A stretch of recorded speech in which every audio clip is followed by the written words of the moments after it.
കേട്ടില്ല.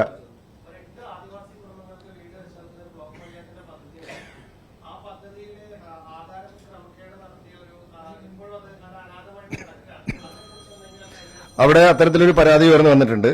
അവിടെ ഈ വസ്തുവിലേക്ക് വഴിയില്ല എന്നും അതുപോലെ തന്നെ അവിടെ കൃത്യമായിട്ടല്ല നടപടിക്രമങ്ങൾ പാലിച്ചിട്ടല്ല ഇത് ചെയ്യുന്നതെന്നൊക്കെയുള്ള തരത്തിലുള്ള പരാതികളാണ് വന്നിരിക്കുന്നത്. അത് കൃത്യമായിട്ട് അന്വേഷിച്ച് അതിന് നിയമപരമായിട്ടുള്ള നടപടികൾ കൈക്കൊള്ളും.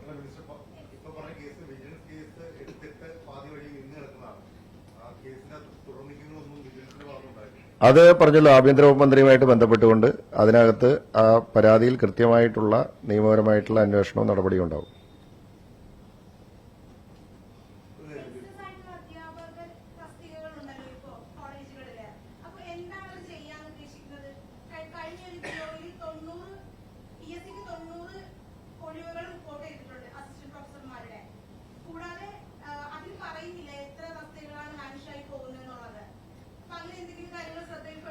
ഇല്ല, നമ്മള് ഇപ്പൊ പല കോളേജുകളിലും നമ്മൾ പരിശോധിച്ചപ്പോൾ ഞാൻ നേരത്തെ പറഞ്ഞതുപോലെ 100 കണക്കിന് അധ്യാപകരുടെ എക്സസ് നമ്മുടെ സ്റ്റേറ്റ് വൈഡ് പരിശോധിക്കുമ്പോൾ ഉണ്ട്. അപ്പൊ നമുക്ക് അധ്യാപകരെ നമുക്ക് വിദ്യാർത്ഥികൾ പഠിക്കാനില്ലാതെ അല്ലെങ്കിൽ കോളേജുകളിൽ വെറുതെ അധ്യാപകരെ നിയമിച്ചുകൊണ്ട് അവർക്ക് ശമ്പളം കൊടുക്കുക എന്ന് പറയുന്നത് സാധ്യമല്ല. അപ്പൊ നമുക്ക് നമ്മുടെ മുമ്പിലുള്ള 2-3 മാർഗങ്ങളാണ്. ഒന്ന്, ഇവരെ എങ്ങനെ നമുക്കിപ്പോൾ ചില സ്ഥലങ്ങളിൽ ഡിമാൻഡ് ഉണ്ട്. ഉദാഹരണത്തിന് ചില ആർട്സ് ആൻഡ് സയൻസ് കോളേജുകളാണെങ്കിൽ ഇപ്പോൾ കൊമേഴ്സിന് നല്ല രീതിയിലുള്ള ഡിമാൻഡ് നിലവിലുണ്ട്. അത് കഴിഞ്ഞ കുറച്ച് കാലങ്ങളായിട്ട് വരുന്ന ഒരു ട്രെൻഡാണ്. അപ്പോൾ അല്ലെങ്കിൽ നമുക്ക് ആവശ്യമുള്ള സബ്ജക്റ്റുകൾക്ക് കൂടുതൽ വിദ്യാർത്ഥികൾ വരുന്ന കോളേജുകളുമൊക്കെ ആയിട്ട് നമുക്ക് എങ്ങനെ ഇവരെ റീഅറേഞ്ച് ചെയ്യാൻ പറ്റും, ഈ അധ്യാപകരെ എങ്ങനെ റീഅറേഞ്ച് ചെയ്യാൻ പറ്റും എന്നുള്ള ഒരു ആലോചന ഉണ്ടാവും. അല്ലെങ്കിൽ അതിനനുസരിച്ചിട്ടുള്ള കോഴ്സുകൾ നമുക്ക് കൊണ്ടുവരാൻ, പുതിയ കോഴ്സുകൾ നമുക്ക് കൊണ്ടുവരാനായിട്ടുള്ള ശ്രമം നമ്മൾ നടത്തേണ്ടതായിട്ട് വരും. എന്തായാലും നമുക്ക് അധ്യാപകരെ വെറുതെ നിർത്തിക്കൊണ്ട് നമുക്ക് വിദ്യാർത്ഥികളില്ലാതെ നമുക്ക് കോളേജുകൾ കൊണ്ടുപോകാൻ സാധിക്കില്ല. അപ്പോൾ അവിടെ അവരെ കൂടുതൽ നമ്മൾ അധ്യാപക സംഘടനകളും ഒക്കെയായിട്ട് ചർച്ച ചെയ്ത് എങ്ങനെ നമുക്ക് അവരെ ഫലപ്രദമായി ഉപയോഗപ്പെടുത്താൻ സാധിക്കും, അല്ലെങ്കിൽ വിദ്യാർത്ഥികൾക്ക് അവരുടെ സേവനം എങ്ങനെ പ്രയോജനപ്പെടുത്താൻ സാധിക്കും എന്നുള്ളതിനെക്കുറിച്ച് ചർച്ച നടത്തി അതിനകത്തൊരു തീരുമാനത്തിലേക്ക് എത്തും.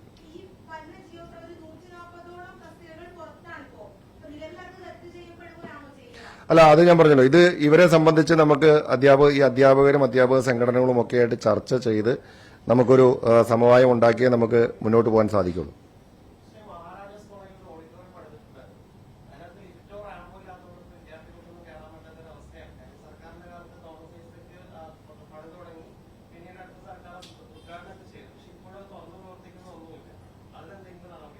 അല്ല, അത് സർക്കാർ ഒരു പരിപാടി അല്ലെങ്കിൽ ഒരു പദ്ധതി നടത്തുമ്പോൾ, ഒരു നിർമ്മാണ പ്രവർത്തനം നടത്തുമ്പോൾ അത് എല്ലാ സൗകര്യങ്ങളോടും കൂടി അത് ജനങ്ങൾക്ക് ഉപകാരപ്പെടും അല്ലെങ്കിൽ വിദ്യാർത്ഥികൾക്ക് ഉപകാരപ്പെടും എന്ന തരത്തിൽ അത് വിഭാവനം ചെയ്യേണ്ട ഉത്തരവാദിത്തം സർക്കാരിനാണ്. അത് കഴിഞ്ഞ സർക്കാരിന്റെ ഭാഗത്തുനിന്ന് ഉണ്ടായിട്ടില്ലെങ്കിൽ ഇനിയിപ്പോൾ അതിനകത്ത് എന്ത് മോഡിഫിക്കേഷൻസ് ആണ് അല്ലെങ്കിൽ എന്ത് നടപടികളാണ് ചെയ്യാൻ സാധിക്കുന്നത് എന്നുള്ളത് ആലോചിച്ച് ആവശ്യമായിട്ടുള്ള നടപടി എടുക്കും.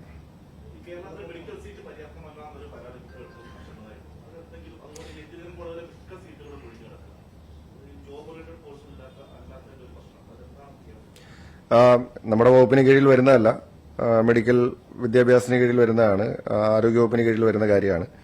താങ്കൾ പറഞ്ഞത് പക്ഷേ 100% ശരിയാണ്. നമുക്ക് ഇവിടെ ആവശ്യത്തിന് സീറ്റുകൾ ഇല്ലാത്തതുകൊണ്ട് നമ്മുടെ വിദ്യാർത്ഥികൾ പലരും തമിഴ്നാട്ടിലും കർണാടകത്തിലും ആന്ധ്രാപ്രദേശിലും ഒക്കെ പോയി പഠിക്കാനായിട്ട് നിർബന്ധിതമാവുകയാണ്. പ്രത്യേകിച്ച് നഴ്സിംഗിനും അതുപോലെ തന്നെ പാരാമെഡിക്കൽ കോഴ്സുകൾക്കുമൊക്കെ നിരവധി വിദ്യാർത്ഥികളാണ് അവിടെ പോയി പഠിക്കുന്നത്. അപ്പോൾ ഇവിടെ കൂടുതൽ സീറ്റുകൾ ലഭ്യമാക്കണം എന്നുള്ളത് തന്നെയാണ് സർക്കാരിന്റെ സമീപനം. നമുക്ക് കൂടുതൽ പ്രത്യേകിച്ച് സർക്കാർ മേഖലയിൽ നമുക്ക് എങ്ങനെ അത് വർദ്ധിപ്പിച്ചുകൊണ്ടുവരാൻ സാധിക്കും എന്നുള്ളത് നമ്മൾ നോക്കേണ്ട കാര്യമാണ്. സ്വകാര്യ മേഖലയിൽ, ഇപ്പോൾ എയ്ഡഡ് മേഖലയിലായാലും സ്വകാര്യ മേഖലയിലായാലും ഒക്കെ നിരവധി സ്ഥാപനങ്ങൾ അവരുടെ സീറ്റ് വർദ്ധിപ്പിക്കാൻ വേണ്ടിയിട്ട് അല്ലെങ്കിൽ അഡീഷണൽ ബാച്ച് തുടങ്ങാൻ വേണ്ടിയിട്ടൊക്കെ ആയിട്ട് മുൻകാലങ്ങളിലൊക്കെ സർക്കാരിനെ സമീപിക്കാറുണ്ടായിരുന്നു. പക്ഷേ അതിനകത്ത് ഒരു പൂർണ്ണമായിട്ടും അത്തരത്തിലൊരു നടപടി ഉണ്ടായിട്ടുണ്ടോ എന്ന സംശയമുണ്ട്. എന്തായാലും നമ്മുടെ വിദ്യാർത്ഥികൾക്ക് ഇവിടെ തന്നെ പഠിക്കാവുന്ന തരത്തിൽ കൂടുതൽ സീറ്റുകൾ ഉണ്ടാവണമെന്നുള്ളതാണ് ഗവൺമെന്റിന്റെ അഭിപ്രായം. അതിനാവശ്യമായിട്ടുള്ള നടപടികളിലേക്ക് മുന്നോട്ട് പോകും.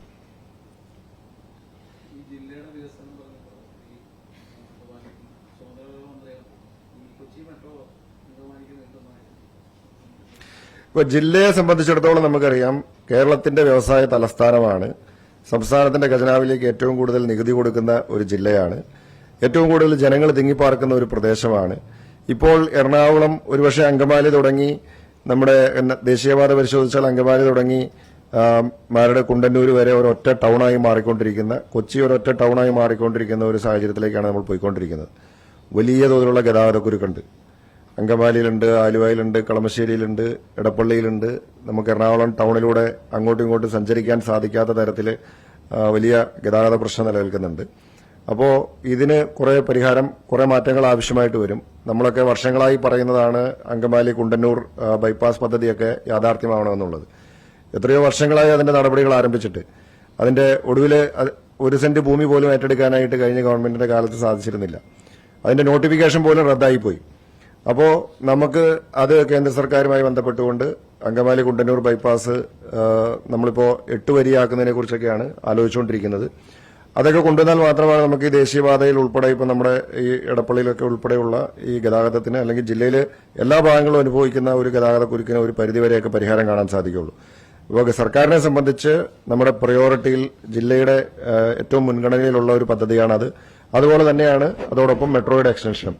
നമ്മൾ മെട്രോ ഉമ്മൻചാണ്ടി ഗവൺമെന്റിന്റെ കാലത്ത് ആരംഭിച്ച് വളരെ സമയബന്ധിതമായി നമ്മളതുമായി മുന്നോട്ട് പോയി. പക്ഷേ കഴിഞ്ഞ 10 വർഷം മെട്രോയുടെ സെക്കൻഡ് ഫേസും തേർഡ് ഫേസും ഒക്കെ ആയിട്ടുള്ള വികസനം അത് അതേ സ്പീഡിൽ മുന്നോട്ട് പോയിട്ടില്ല എന്നുള്ളതാണ് യാഥാർത്ഥ്യം. നമുക്ക് മെട്രോ വിഭാവനം ചെയ്ത സമയം മുതലുള്ളതാണ് അതിന്റെ സെക്കൻഡ് സ്റ്റേജും സെക്കൻഡ് ഫേസും തേർഡ് ഫേസും ഒക്കെ അന്ന് മുതൽ തന്നെ മെട്രോയുടെ പദ്ധതിയിലുള്ളതാണ്. പക്ഷേ അത് കഴിഞ്ഞ 10 വർഷമായിട്ട് അത് പൂർത്തീകരിക്കാൻ സാധിച്ചിട്ടില്ല എന്നുള്ളത് യാഥാർത്ഥ്യമാണ്. ഇപ്പൊ third phase Kochi airport Angamaly അതിന്റെ DPR തയ്യാറാക്കുന്ന നടപടികൾ നടക്കുന്നതേ ഉള്ളൂ. അപ്പോൾ എത്രയും വേഗം അതിന്റെ DPR പൂർത്തിയാക്കി നമുക്ക് ഈ സർക്കാർ KMR ഒരു ഏജൻസിനെ ഏൽപ്പിച്ചിരിക്കുകയാണ് അതിന്റെ DPR തയ്യാറാക്കാൻ വേണ്ടി. അപ്പോൾ അത് എത്രയും വേഗം പൂർത്തിയാക്കി നമുക്ക് ഈ സർക്കാരിന്റെ കാലത്ത് തന്നെ മെട്രോ തേർഡ് ഫേസ് ഉൾപ്പെടെ കംപ്ലീറ്റ് ചെയ്യണം എന്നുള്ളതാണ് നമ്മുടെ ലക്ഷ്യം. സമാനമാണ്. 6 വർഷത്തോളമായി ഗിഫ്റ്റ് സിറ്റിക്ക് വേണ്ടിയിട്ടുള്ള ശ്രമം നടക്കുന്നു. സർക്കാർ നോട്ടിഫിക്കേഷനൊക്കെ ഇറക്കി അവിടെ ഭൂമി ഏറ്റെടുക്കൽ നടപടികൾ ആരംഭിച്ചു. പക്ഷേ 1 സെന്റ് ഭൂമി ഏറ്റെടുക്കാനായിട്ട് സാധിച്ചിരുന്നില്ല. ഏതാണ്ട് 3-4 വർഷത്തോളം 3 വർഷത്തിലധികം കേന്ദ്ര സർക്കാരിന്റെ അനുമതി അന്നുണ്ടായിരുന്നു. ആ കേന്ദ്ര സർക്കാർ അനുമതി ഉണ്ടായിരുന്ന സമയത്ത് സംസ്ഥാന സർക്കാർ അതിന്റെ ഭൂമി ഏറ്റെടുക്കാൻ തയ്യാറായില്ല. ആ സമയത്ത് പൂർത്തീകരിച്ചു കൊടുക്കാൻ തയ്യാറായില്ല. ഇപ്പോ കേന്ദ്ര സർക്കാരിന്റെ അനുമതിയും ഇല്ല. അപ്പോ ഭൂമി ഏറ്റെടുക്കാൻ സാധിക്കാത്ത സാഹചര്യം നിലനിൽക്കുകയാണ്. അപ്പോൾ അത് കേന്ദ്ര സർക്കാരുമായി ബന്ധപ്പെട്ടുകൊണ്ട് നമുക്ക് ഗിഫ്റ്റ് സിറ്റി പദ്ധതി ഉൾപ്പെടെ അതിന് അനുമതി ലഭിക്കണമെന്നും അത് യാഥാർത്ഥ്യമാക്കണമെന്നുള്ളതാണ് നമ്മുടെ ആഗ്രഹം. കേന്ദ്ര സർക്കാരിന്റെ അനുമതി എത്രയും വേഗം ലഭ്യമാക്കി ഇത് പ്രാവർത്തികമാക്കാനുള്ള പരിശ്രമം ഉണ്ടാകും. കാരണം നമ്മുടെ ഇപ്പോൾ ഇൻഫോ പാർക്ക് വന്നതുപോലെ വലിയ തോതിൽ നമ്മുടെ ജില്ലയ്ക്ക് മാറ്റം കൊണ്ടുവരാൻ സാധിക്കുന്ന, ആ മേഖലയ്ക്ക് തന്നെ വലിയ മാറ്റം കൊണ്ടുവരാൻ സാധിക്കുന്ന ഒരു ബൃഹത്തായ പദ്ധതിയാണ് ഗിഫ്റ്റ് സിറ്റി.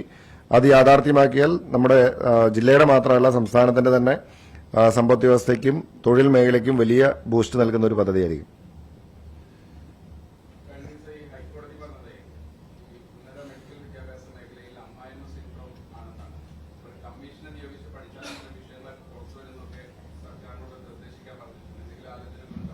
അത് ഞാൻ പറഞ്ഞല്ലോ, അത് മെഡിക്കൽ വിദ്യാഭ്യാസത്തിലായാലും ജനറൽ എഡ്യൂക്കേഷൻ, ഏത് വിദ്യാഭ്യാസ രംഗത്തായാലും ഇപ്പോൾ എഞ്ചിനീയറിംഗ് മേഖല, എല്ലാ മേഖലയിലും നമുക്കിതിനകത്ത് സമഗ്രമായ മാറ്റങ്ങൾ അനിവാര്യമായിട്ടുണ്ട്. ആ മാറ്റങ്ങൾ കൃത്യമായി പഠിച്ച് നമ്മളിപ്പോൾ നമ്മളെല്ലാം കഴിഞ്ഞ ദിവസം മുഖ്യമന്ത്രി തന്നെ പറഞ്ഞു, നമ്മൾ ഏത് മേഖലയിലായാലും നമ്മൾ വിദഗ്ധ അഭിപ്രായം നമ്മൾ തേടും. അങ്ങനെ വിദഗ്ധമായിട്ടുള്ള ആളുകളുടെ അഭിപ്രായങ്ങൾ ഉൾപ്പെടെ സ്വരൂപിച്ചുകൊണ്ട് നമ്മൾ ആവശ്യമായിട്ടുള്ള മാറ്റങ്ങൾ വരുത്തണം. വിദ്യാഭ്യാസ രംഗമൊന്നും ഒരിക്കലും ഒരു സ്റ്റാറ്റിക് ആയിട്ടുള്ള കാര്യമല്ലല്ലോ. ഇത് എപ്പോഴും മാറ്റങ്ങൾക്ക് വിധേയമായിക്കൊണ്ടിരിക്കുന്ന ഒന്നാണ്. സോ ആ മാറ്റങ്ങൾക്ക് അനുസൃതമായിട്ടുള്ള കറസ്പോണ്ടിങ് ചേഞ്ചസ് നമുക്ക് കൊണ്ടുവരാനായിട്ട് കഴിയണം. കൂടുതൽ വാർത്തകൾക്ക് news 18 Keralam YouTube channel subscribe ചെയ്യുക.